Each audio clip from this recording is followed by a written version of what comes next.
If they knew I was telling you this, I would be dead. But here it goes. In 1882, Nikola Tesla harnessed the power of alternating current.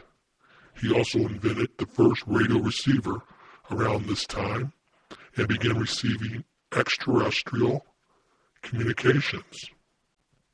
These transmissions gave Tesla information needed to save the world from the greedy corporate capitalists running it today. Tesla had found a way to bring free energy to everyone. Unfortunately, the greedy capitalists of the day, more precisely Thomas Edison, saw it as a threat to their advantage as a wealthy elite. This greed of the rich, masked under the guise of a corporation, kept Tesla's discoveries hidden. When Tesla finally died, his life works were confiscated by the FBI and CIA and will never be released. Fortunately, some of Tesla's writings were found in the cellar of a long-forgotten bookseller who had hidden them in his basement.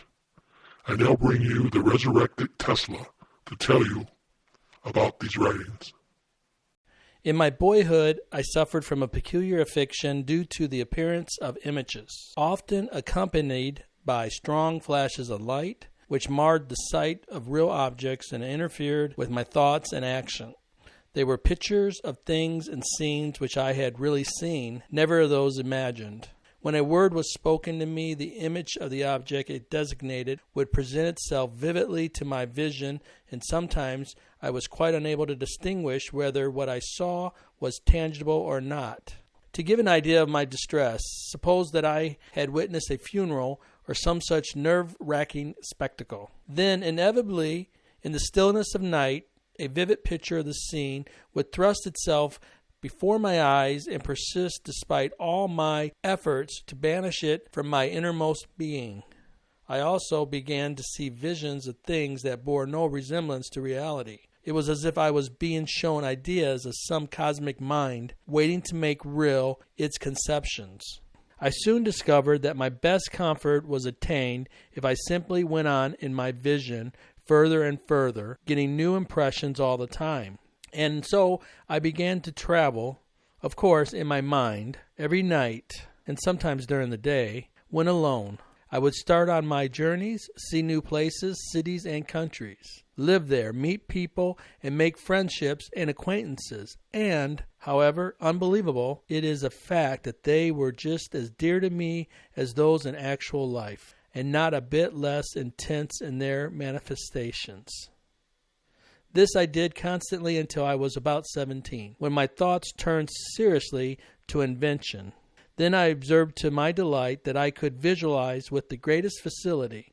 I needed no models, drawings, or experiments. I could picture them all as real in my mind. The moment one constructs a device to carry into practice a crude idea, he finds himself unavoidably engrossed with the details of the apparatus.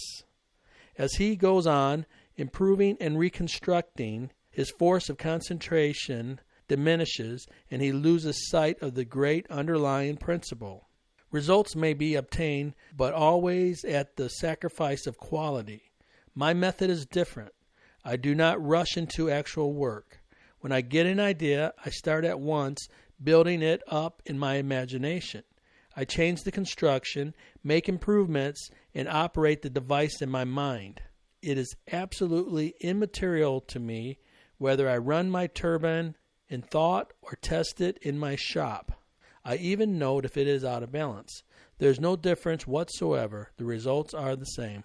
After a while, this effort grew to almost automatic, and I gained great facility in connecting cause and effect. Soon I became aware, to my surprise, that every thought I conceived was suggested by an external impression. In the course of time, it became perfectly evident to me that I was merely an automation, endowed with power of movement, responding to the stimuli of the sense organs, and thinking and acting accordingly. In some instances, I have seen all the air around me filled with tongues of living flame.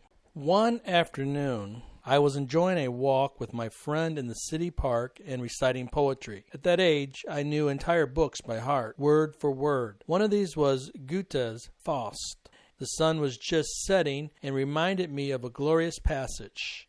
The glow retreats. Done is the day of toil. It yonder hast new fields of life exploring. Ah, that's no wing can lift me from the soil upon its track to follow. Follow soaring.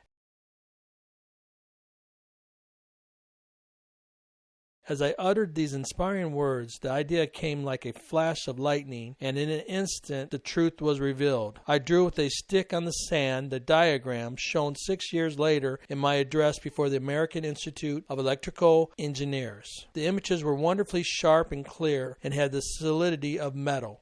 During this period, I contracted many strange dislikes and habits, some of which I can trace to external impressions, which others are unaccountable. I was fascinated with the glitter of crystals, but pearls would almost give me a fit. Many know of my patent on the radio, that I was the first to create the wireless radio.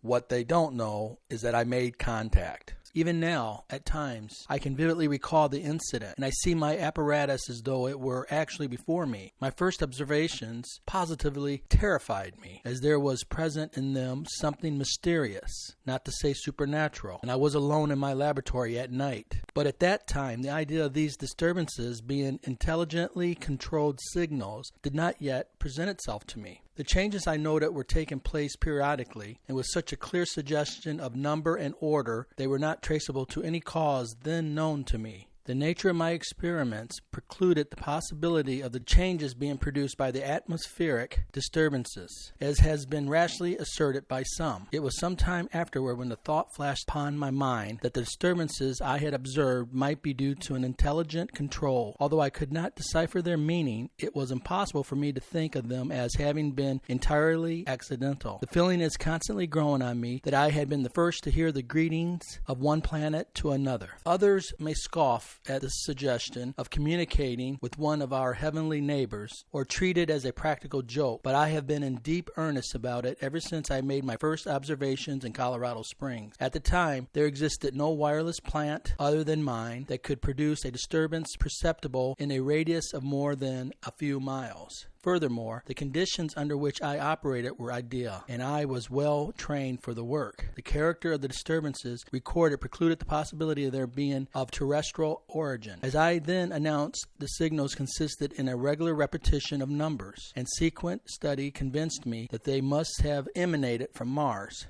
the planet having just then been close to the Earth. When Tesla died on January 7, 1943, at the age of 86, representatives of the Office of Alien Property, at the request of the FBI, went to the Hotel New Yorker and seized all of Tesla's belongings and sealed them forever. Did someone order a pizza here? The light. Who turned on the light? Help me. No light. No light. Who turned on the light? Stop. Light. Bad. Light. Bad. No more light. God, let's shut the light. Help me. It's bright. It's so bright and hot. I came to your world, as you did, to make it a better place. You may have lost sight temporarily of the fact that you came to Earth to make it a better place. Why? Because you are so busy just trying to survive there. You are fatigued much of the time.